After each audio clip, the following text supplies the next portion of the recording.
వ్యాయామం చేయడానికి ముందు, చేసిన తర్వాత, అలాగే కొన్ని సందర్భాల్లో శరీరానికి తక్షణ శక్తి అవసరమవుతుంది. తక్షణ శక్తి అవసరమైన సందర్భాల్లో చాలా మందికి వెంటనే గుర్తుకు వచ్చేవి అరటి పండ్లు, ఖర్జూరాలు. ఇవి సరసమైన ధరల్లో లభించడంతో పాటు తీసుకువెళ్లడం కూడా చాలా సులభం.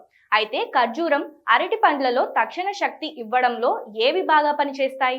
శక్తి వేటిలో ఎంత త్వరగా విడుదల అవుతుంది, శక్తి ఎంతకాలం ఉంటుంది వంటి విషయాల గురించి ఇప్పుడు తెలుసుకుందాం. ఖర్జూరాలు చిన్నవిగా ఉంటాయి, కానీ చాలా శక్తివంతంగా పనిచేస్తాయి. గ్లూకోజ్, ఫ్రక్టోజ్ వంటి సహజ చక్కెరలు వీటిలో అధికంగా ఉంటాయి. ఇవి నీటి శాతాన్ని తక్కువగా కలిగి ఉంటాయి కనుక పోషకాలు కేంద్రీకృతమై ఉంటాయి. ఇవి సులభంగా జీర్ణమవుతాయి కనుక శరీరం వీటిని త్వరగా గ్రహిస్తుంది. ఇక వీటిని వ్యాయామాలకు ముందు, దీర్ఘ వ్యాయామాలు లేదా క్రీడల సమయంలో శరీరానికి త్వరగా శక్తి అవసరమైనప్పుడు తీసుకోవచ్చు. ఇవి శరీర బరువును అంతగా పెంచవు కానీ శక్తిని అందిస్తాయి కనుక అథ్లెట్లు వీటిని ఎక్కువగా తీసుకుంటూ ఉంటారు. అలాగే అరటి పండ్లు విషయానికి వస్తే ఇవి సమతుల్య శక్తిని అందిస్తాయి.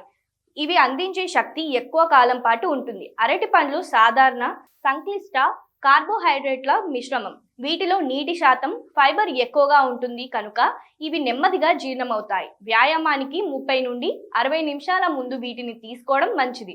అరటి పండ్లు శక్తి స్థాయిలను త్వరగా గరిష్ట స్థాయికి చేరుకోకుండా స్థిరంగా ఉంచడంలో సహాయపడతాయి. ఖర్జూరాలు తక్షణ శక్తిని అందిస్తాయి.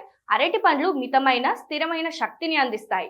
సహజ చక్కెరలు ఖర్జూరాల్లో అధికంగా, అరటి పండ్లలో మధ్యస్థంగా ఉంటాయి. ఫైబర్ కంటెంట్ ఖర్జూరాల్లో తక్కువగా, అరటి పండ్లలో ఎక్కువగా ఉంటుంది. ఖర్జూరాలు చాలా త్వరగా జీర్ణమవుతాయి, అరటి పండ్లు నెమ్మదిగా జీర్ణమవుతాయి. వ్యాయామం చేసే ముందు, వ్యాయామం చేసే సమయంలో తీసుకోవడానికి ఖర్జూరాలు అనువుగా ఉంటాయి. వ్యాయామానికి గంట ముందు తీసుకోవడానికి అరటి పండ్లు అనువుగా ఉంటాయి. తక్షణ శక్తి కోసం ఖర్జూరాలను తీసుకోవడం మంచిది. స్థిరమైన, సంపూర్ణమైన శక్తి కోసం అరటి పండ్లను తీసుకోవడం మంచిది. ఖర్జూరాలు, అరటి పండ్లు శక్తిని అందించడంలో రెండు ఎంతో సహాయపడతాయి. అయితే వీటిని శరీర శక్తి అవసరాలను బట్టి దేనిని తీసుకోవాలో ఎవరికి వారు నిర్ణయించుకోవాలని వైద్యులు చెప్తున్నారు.